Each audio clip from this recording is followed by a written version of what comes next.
Okay, next we go down to dynamic creatives. This is definitely an advanced technique, not something I did recommend you mess up with, as a beginner. However, there's a full video tutorial on this. You'll find out in the complete course. I explain how to go about this dynamic creative.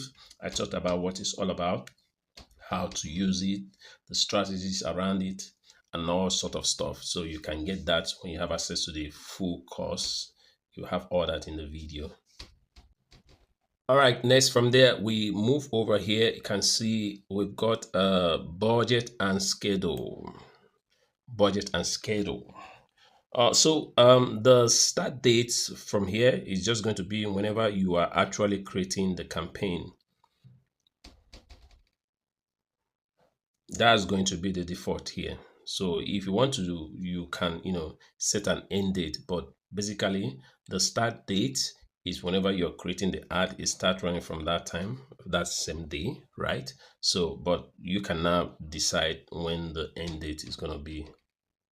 So for example, if we are just running like a Christmas promotion or a Black Friday promotion, and you want to make sure the campaign ends and you don't want to forget about it and end up being charged even though Christmas and Black Friday has come and gone, but because you forgot to send the end date, you see your ad is still running and Facebook will still charge you. So in order to avoid that mistake, you have to determine the end date in that case. Well, I don't typically do it because I'm always in here all the time monitoring my ad campaign, making adjustments. So I have a lot of manual control, but it's not something I think everybody will be able to do. So for you, you can, of course, set your end date.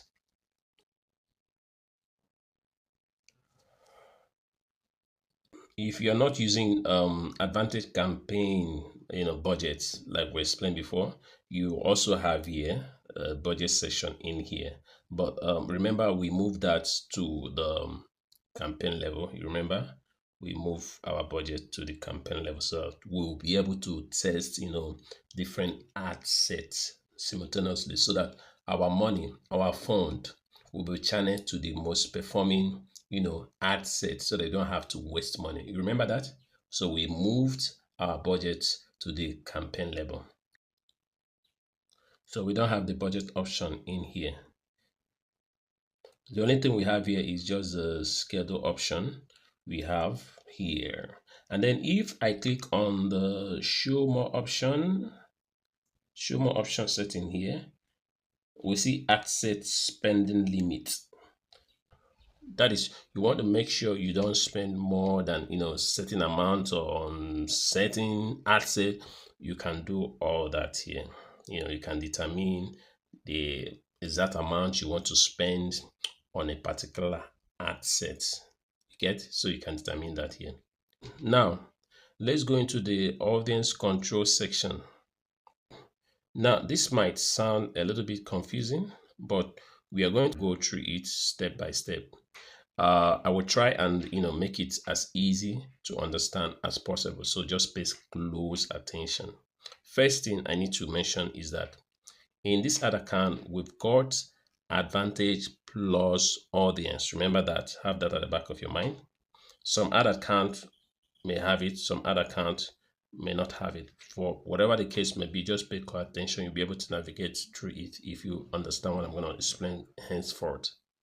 So with that in mind, I am going to try to cover different options. I'm going to show you how you will set things up with the advantage plus audience we have here in front of us. And I'm also going to show you how it will look like if you don't have advantage plus audience. And I'm also going to show you some of the adjustment that you need to make in order to achieve the same result. So we'll cover all the bases and we'll be fine either ways.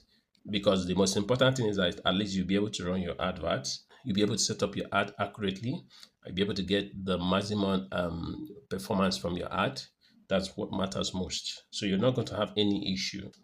So the first thing here, when it comes to targeting, listening, If you click edit, you see here, it is a location that is up there by default because I'm in Lagos, right? So Lagos, Nigeria, because that is where I am based.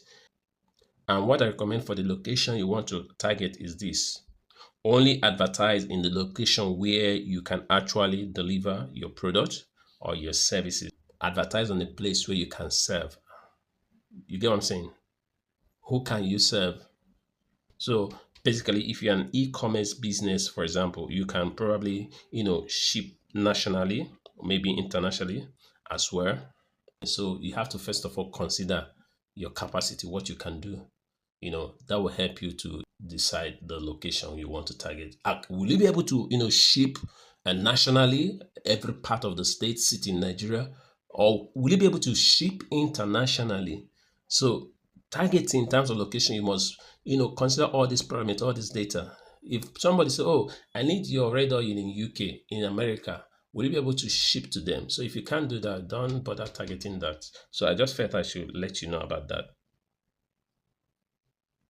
So if you run, for example, a digital, service-based business like ours, for us, we work with clients from all over the world. Yeah, we have the capacity. We could target people in Ghana, South Africa, UK, in Canada, or US. Obviously, here in Nigeria, we can do the 36 states plus the FCT. So these are things you need to consider. Look at the ability to deliver so that when people make requests, you don't disappoint them. Very important.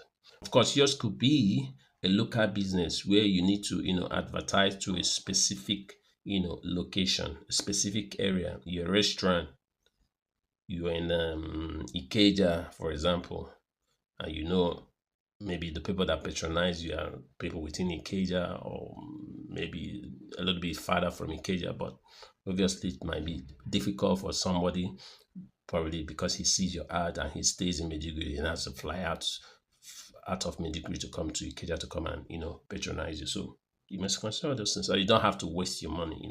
Very important. So what you want to do in this case is what is in the best interest of your business. So for example, if we wanted to advertise locally, just so we can quickly show you, I live in a town. I live in a city called Lagos. Lagos is in Nigeria. You can see once we add in that town, we can then set what we call a radius around it. Now you can see this radius is currently set to 25. Like we could limit that down to maybe 15, 10, 5. Can take it to 40. I only want to target people in this case, that are within Lagos plus, 15 miles, so I don't want to go beyond 15 radius. So I'll specify that. So what is best for you. Also specify that in yours. And just think about it. How far will somebody will be willing to travel to work with you? Or how far will you be willing to travel to work with people? How far are you willing to travel to go to a gym, to exercise? So it's very important that you set the radius. This is very important, okay? In our case, we're advertising a Facebook ad service. So you wouldn't go, local because we don't just operate locally. We could certainly add in some, countries, some Nigerian cities for demonstration purpose. I'm just going to go with Nigeria as a whole. Okay, so what we can do here with this show more option thing is to, set in some hard boundaries.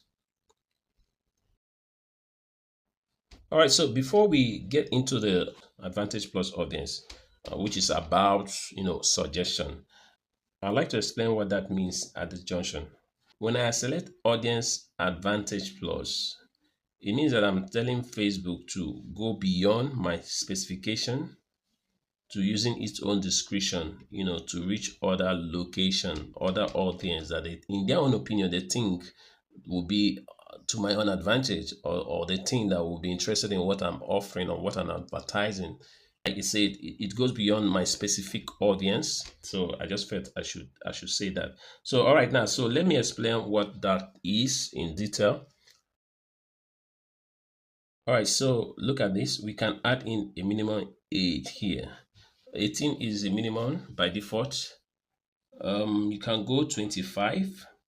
I absolutely don't want 18 years of age, to see my ad. So if it was our business, for example, here we will go with 23 plus.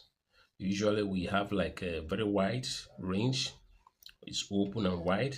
When it comes to gender, we have male client, female clients across board. So you could just go either way. Just do what is best for your business. Depending on the kind of business you do, for some business, like 90% of their customer might be male, while for some others 90% of their customers might be female. So whatever your criteria is, whatever criteria you set up here, it doesn't really matter. If you're using the Advantage Audience Plus, the Advantage Audience Plus will go ahead and find all potential client and customer. But in this case, for my business, for me, I'll just leave it at all. I'll click on all, I'll leave it at all. So the difference between Advantage Plus Audience and what we used to have is that with the Advantage Plus Audience, our targeting criteria that we add here, all these criteria that we add here, they are just simply suggestion. It's not a hard boundaries, it's just a suggestion. So for example, here we said age is 23 to 55. So if I say to Meta, for example, most of my clients are 23 to 20, 23 to 55 years. This is what I set up here. So let's say Meta goes like, okay, yes, that's great. I've got that information. And Meta will be like, I will start with those people. But if I think there is someone that will be, really, really interested in what you have here to offer, even though if they are 20 years old and your certification is 23, if I'm convinced that they will be interested in what you want to offer, I'm going to show it to them. Now, even if they are 64 years, as against the 55 years you have specified. So that's why I said with the Advantage Plus audience, whatever criteria description we have set here is a mere suggestion. Facebook has the liberty to go beyond this your suggestion because you have selected Advantage Plus audience. So when Facebook sees where you have advantage, it will reach out to them. And that is why it is good option for beginners because it is less likely that you're going to miss out. Maybe you made a mistake, you didn't get it right in setting up this. Okay. All right, so then we get into detailed targets, detailed targets, right? So here we can add things that are relevant to whatever we are advertising. What are the things that we can add? What are the extra detail factors, features we can add that can help, the AI machine to help, send our advert to the people that it resonates, with. So well, don't worry about it. Don't overthink it. Don't worry about it too much. For us, for example, if we are advertising our Facebook services, we could look to advertise to people interested in digital marketing. The other option we can exploit here is also things like social media marketing, for example. So we can get all these relevant interests under this detailed target, and we can get that, just go to this interest option here. You can type it in or you can browse it. Obviously, all these things are under, in our case, the marketing category. So you could browse through the various options. You have family, relationship, fatherhood, whatever it is, whatever it is you advertise, you can find some, some option that can help you, that can serve as a clue. You can do that either by entering the word or you can, just browse through the options. All right. Now, one thing I like when it comes to testing different ad sets is including one detailed targeting option. So here, for example, if we've identified that these are the two that we want to test, these are the two that we want to test, right? So what I will do here is I will delete out one of them in this ad set, and then in another ad set I could test the social media marketing interest. So what I want to do is to see if there is a difference in performance between the two. So I'll test them individually. I won't just put social media with digital marketing That's two interests, testing two interests. It might not be to my own advantage, right? So what I'll prefer is to test them individually. So for social media marketing, I'm gonna test it in one ad set. Then digital marketing, I'm gonna test it in another ad set. Yeah, it might be more expensive to do. If you have the budget, you can do that. But well, if you don't have enough budget, you can just lump them in